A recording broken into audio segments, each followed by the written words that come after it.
네, 할렐루야.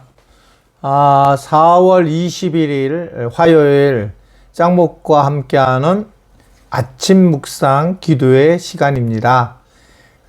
점진적으로 조금 이제 새롭게 더 하기를 원하고요. 그러나 뭐 어떻든 우리 지체들과 함께 이런 시간을 갖는 거가 가장 행복하다고 생각합니다. 이번에 그 코로나19로 인해서 다시 생각해 보는 것은 정말 함께 하는 것이 얼마나 큰 복인가를 깨닫게 됩니다. 여러분, 이런 우리가 아침 기도회를 통해서도 함께 할 수 있다는 것을 우리가 모두가 하나님께 감사하는 그런 귀한 하루가 되었으면 좋겠습니다. 오늘 하루도 화이팅입니다. 오늘 말씀은 누가복음 7장 36절부터 50절의 말씀인데요. 자, 다른 분의 음성으로 말씀을 읽겠습니다. 짠! 한 바리새인이 예수께 자기와 함께 잡수시기를 청하니 이에 바리새인의 집에 들어가 앉으셨을 때에 그 동네에 죄인인 한 여자가 있어 예수께서 바리새인의 집에 앉으셨음을 알고 향유 담은 옥합을 가지고 와서 예수의 뒤로 그 발 곁에 서서 울며 눈물로 그 발을 적시고 자기 머리털로 씻고 그 발에 입맞추고 향유를 부으니 예수를 청한 바리새인이 이것을 보고 마음에 이르되 이 사람이 만일 선지자다면 자기를 만지는 이 여자가 누구며 어떠한 자 곧 죄인인 줄을 알았으리라 하거늘 예수께서 대답하여 가라사대 시몬아 내가 내게 이를 말이 있다 하시니 저가 가로되 선생님 말씀하소서. 가라사대 빚 주는 사람에게 빚진 자가 둘이 있어 하나는 500데나리온을 졌고 하나는 50데나리온을 졌는데 갚을 것이 없으므로 둘 다 탕감하여 주었으니 둘 중에 누가 저를 더 사랑하겠느냐. 시몬이 대답하여 가로되 제 생각에는 많이 탕감함을 받은 자니이다. 가라사대 네 판단이 옳다 하시고 여자를 돌아보시며 시몬에게 이르시되 이 여자를 보느냐. 내가 내 집에 들어오매 너는 내게 발 씻을 물도 주지 아니하였으되 이 여자는 눈물로 내 발을 적시고 그 머리털로 씻었으며 너는 내게 입맞추지 아니하였으되 저는 내가 들어올 때로부터 내 발에 입맞추기를 그치지 아니하였으며 너는 내 머리에 감람류도 붓지 아니하였으되 저는 향유를 내 발에 부었느니라. 이러므로 내가 내게 말하노니 저의 많은 죄가 사하여졌도다. 이는 저의 사랑함이 많음이라. 사함을 받은 일이 적은 자는 적게 사랑하느니라.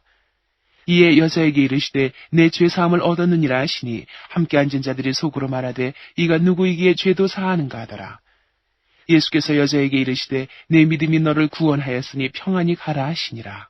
짜잔! 잘 읽으셨죠? 오늘 본문을 보면 성경이 누가가 뭐라고 얘기하냐면 그냥 사람 이름을 안 얘기하고 한 바리새인이 예수께 자기와 함께 잡수기를 청한다라고 하면서 바리새인 집에 예수님을 초대합니다. 근데 37절에 보면 그 동네에 죄를 지은 한 여자가 있었다. 그리고 바리새인 집에 들어왔다. 그리고 향유 담은 옥합을 가지고 예수님의 머리털을 자기 머리털로 예수님을 닦고 또 그 발에 입 맞추고 향유를 부었다라는 말씀으로 시작되는 것을 볼 수 있습니다. 일단은 이 상황 자체가 쉽지 않은 상황이에요. 바리새인도 한 바리새인, 이게 지금 그러니까 보니까 이름이 없는 거예요, 지금. 게다가 이곳에 들어온 이 여인도 정확하게 이름도 없는데 분명히 죄를 지었다라고 얘기를 하고, 결국 이 죄진 여인이 상상컨대 아마도 직업은 창기 같은 게 아닐까. 그러니까 이제 이게 그 사람들과의 만나는 것이 굉장히 어려운 상황이 아니었을까라고 볼 수 있습니다. 그런 상황에서 결국은 이제 그 바리새인 집에 이 여인이 들어와서 예수님에게 이상한 행동을 하는 그런 상황에서 오늘 말씀이 시작되고 있는 걸 볼 수 있습니다. 여하튼 이 여인은 이성적이지는 않아요. 왜냐하면 그게 이 바리새인 집에 들어올 수 있는 상황이 아닙니다.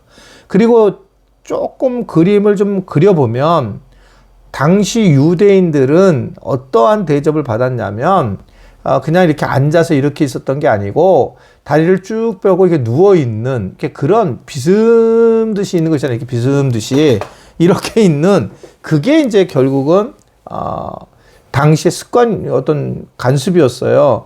그러니까 터키를 가면 터키의 카페들 중에 하나가 있는 게 이렇게 가면 이렇게 누워 있는 그런 우리나라도 좀 생겼어요. 누워서 차를 마시고 뭐 담배를 피우게 하는 그런 카페들이 있어요. 그러니까 당시 고대 근동에서는 그런 식으로 대접을 했는데 오늘 이제 그런 대접하는 과정 중에 결국 지금 실제적으로 이런 모습으로 지금 한 여인이 들어와서 행동을 취하고 있는 것을 볼 수가 있습니다. 이성적인 행동을 취하지 않는 객관적으로 보면 이 시몬이 중간에 껴서 그런 얘기를 하잖아요. 이게 결국은 이런 문제를 가지고 지금 문제를 삼고 있는 거예요. 왜냐하면 우리는 이미 마태복음을 통해서 이 가격이 얼마 되는 줄 알거든요. 300데나리온이에요. 그것은 한 노동자의 1년 품삯이니 몇 천만 원 되는 그 향유를 어떻게 보면 자기 전부를 갖다가 예수님의 발에 붓는 이 일을 진행을 하는 거예요. 너무 감동이 크게 왔기 때문에 이 일을 하게 되는 겁니다.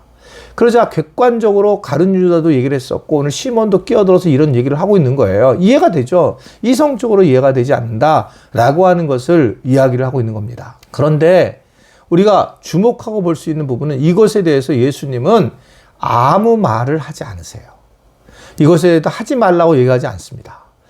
예수님이 이성적으로 판단하지 않으세요. 그녀가 가지고 있는 굉장한 주님을 향하는 사랑하는 마음을 갖게 되고 마태복음에 보면 나중에 이 여자가 행한 일도 기념된다라고 그렇게 말씀을 하고 있는 거거든요. 그러니까 어떻게 보면 굉장한 칭찬을 하고 있는 겁니다. 그러면 도대체 이 여인의 어떤 모습을 칭찬을 할까? 신앙생활을 하면서 우리가 감격하는 신앙생활을 하는 것은 매우 중요하다라고 볼 수가 있습니다. 처음 예수님을 만났을 때 이 여인은 정말 감동하고 감격했을 거예요. 그래서 그는 그 가장 자기의 감격한 것을 무엇으로 하고 싶으냐면 가장 귀한 것으로 드리고 싶었다는 거예요. 가장 귀한 것은 사람들에게 뭔가? 사실은 가장 귀한 것은 가지고 있는 것 중에 가장 귀한 것이 뭘까라고 볼 때 그것을 드리는 게 어떻게 생각하면 가장 아름다운 모습이다라고 볼 수가 있잖아요. 여러분 이제 교회에서 우리가 상처를 자꾸 받아서 그렇지 사실은 예수님에게 가장 좋은 게 뭐냐면 예수님이 돈을 좋아하는 건 아니에요. 그러나 적어도 예수님이 헌금을 하게 하는 것, 헌금을 드리는 것은 굉장히 귀한 거다라고 볼 수 있어요. 그렇게 해서 내가 귀한 것을 드려서 표현하는 거예요. 예수님이 돈을 좋아하는 것이 아니라. 그러나 분명한 것은 가장 귀한 것은 내가 무엇이냐를 그것을 드리느냐. 이게 예수님을 사랑하는 표현이잖아요. 저희 교인들은 참 이 부분에 대해서 저는 잘하고 있는 것 같아요. 너무 무리하지도 않고 그리고 기도하면서 애쓰고 있는 모습들이 보이고 있어요. 참 감사한 일이라고 보여지지만 그러나 어떻든 신앙적으로 이렇게 내가 예수님에게 표현하는 것, 귀한 것을 섬기는 것은 매우 중요하다라고 하는 것을 말씀을 하고 있습니다. 내가 주님을 사랑한다고 하면서 정말 얼마 되지 않는 걸 가지고 내가 꼭 움켜쥐는 것들 참 어렵습니다. 저도 이제 처음에 교회를 개척하고 나서 가장 어려웠던 것이 내가 생각하는 재정과 교인들이 생각하는 재정이 달랐다는 걸 알게 되고 그리고 이 재정이 교회에서 쓰일 때에는 사람들이 참 관심이 많다는 것을 개인적으로 알게 됐어요. 저는 이 부분에 세밀한 사람이 아니었어요. 재정에 대해서. 정말 요사이는 뭐 설목사님한테 제가 하나하나 물어보고 재정에 대해서 굉장히 디테일하게 진행을 하고 있어요. 왜냐하면 오해를 사면 안 되니까.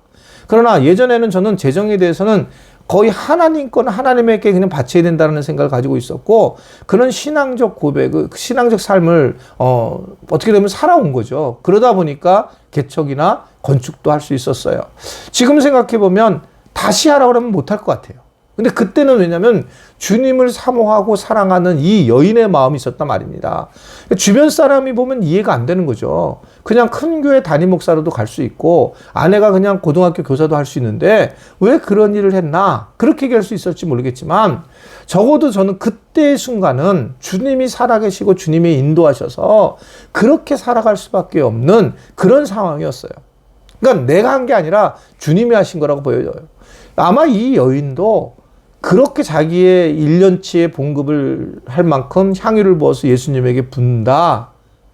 주님이 하시지 않고는 그 마음을 인간이 할 수가 없거든요. 은혜 받은 사람의 모습을 보이고 있는 거예요. 그런데 그냥 주님이 하셨다고 끝마칠 수 없는 이유는 아까 말씀드린 것처럼 바리새인 집에 이 여인이 들어가는 것은 굉장히 어떻게 생각하면 이해되지 못하는 일이에요. 근데 그녀는 39절 이하를 쭉 보면 이 바리새인이 막 뭐라고 이 여인에 대한 얘기도 하고 초대한, 그리고 주변의 제자들도 뭐라고 얘기를 하고 그런 상황이었는데 결국은 예수님이 그런 상황에서 이 여인의 어떤 헌신을 그냥 받게 되잖아요. 쑥스럽게 받게 되잖아요. 그러니까 참 어렵잖아, 이게요. 그러니까 이게 목회할 때도 되게 어려운 부분인데 이 가정이 진짜 어려워요. 근데 저한테 갈비를 사주시려고 해요. 어떨 때는 참 어렵습니다. 이게 힘들어요. 이런 경우도 있었거든요. 저에게 좀 잘 대접해 주시는 권사님 한 분이 계신데 이분은 그 자녀가 뭐 이렇게 아파가지고 사고 난 거의 보험금을 가지고 저를 대접해 주시는 거예요. 정말 감사하죠. 정말 감사해요.